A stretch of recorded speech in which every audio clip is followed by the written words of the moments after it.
हर व्यक्ति अपने जीवन में जो कुछ भी करता है उसके अनुसार वो सर्वोत्तम विकल्प होता है, परंतु उसी एक सी परिस्थिति में दूसरे लोग कुछ और ही विकल्प चुनते हैं।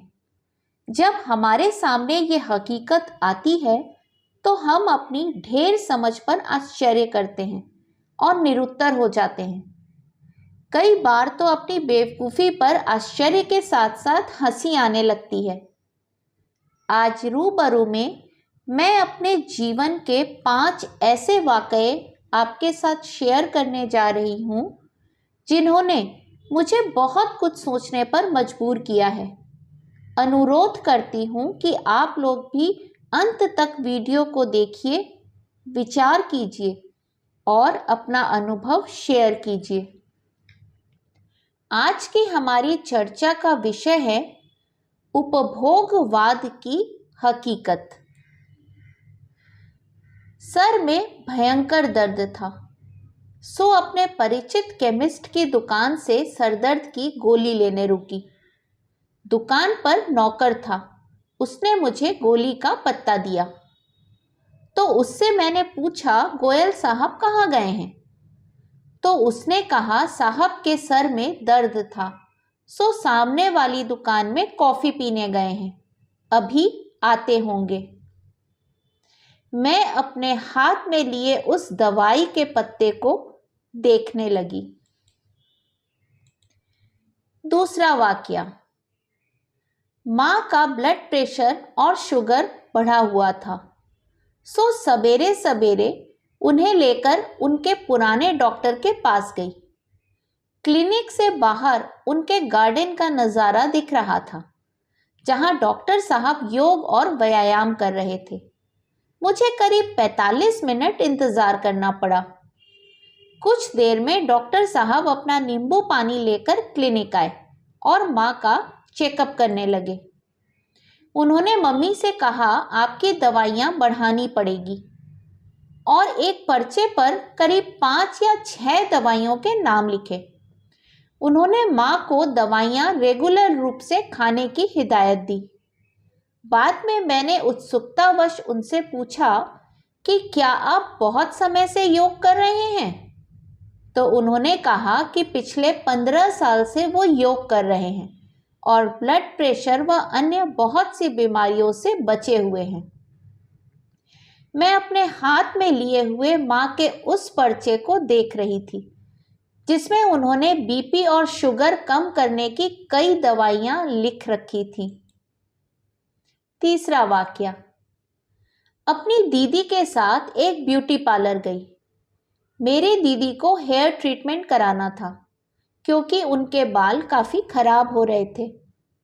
रिसेप्शन में बैठी लड़की ने उन्हें कई पैकेज बताए और उनके फ़ायदे भी। पैकेज 1200 से लेकर 3000 तक के थे।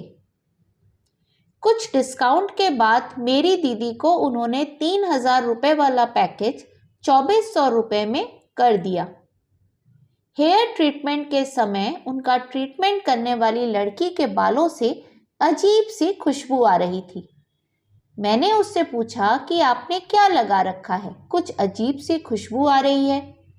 तो उसने कहा, उसने तेल में मेथी और कपूर मिलाकर लगा रखा है, इससे बाल सॉफ्ट हो जाते हैं और जल्दी बढ़ते हैं।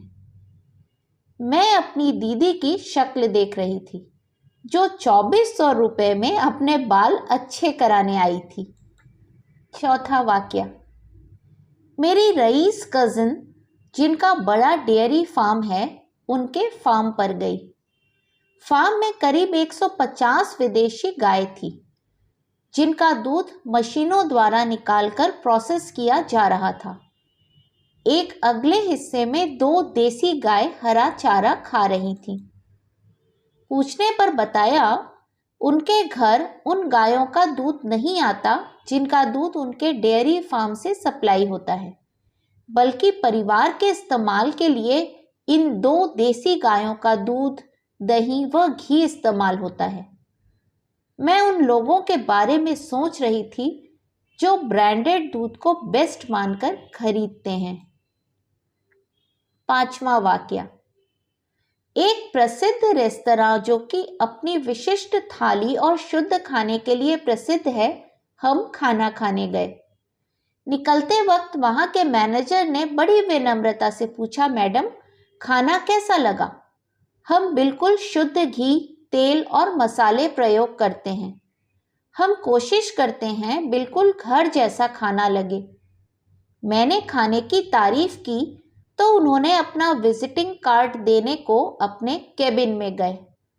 काउंटर पर एक 3 डब्बों का स्टील का टिफिन रखा था। एक वेटर ने दूसरे से कहा, सुनील सर का खाना अंदर केबिन में रख दे, वे बाद में खाएंगे। मैंने वेटर से पूछा, क्या सुनील जी यहाँ नहीं खाते?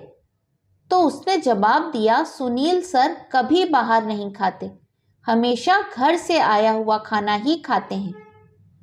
मैं अपने हाथ में 1670 रुपए के बिल को देख रही थी।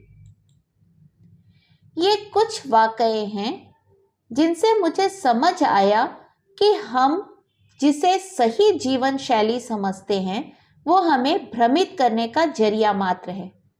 हम कंपनियों के एटीएम मात्र हैं जिसमें से कुशल मार्केटिंग वाले लोग मोटा पैसा निकाल लेते हैं।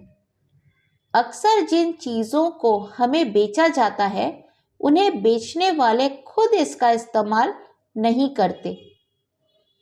आप भी मेरे इन अनुभवों पर जरूर विचार करके देखिए। हरि ओम।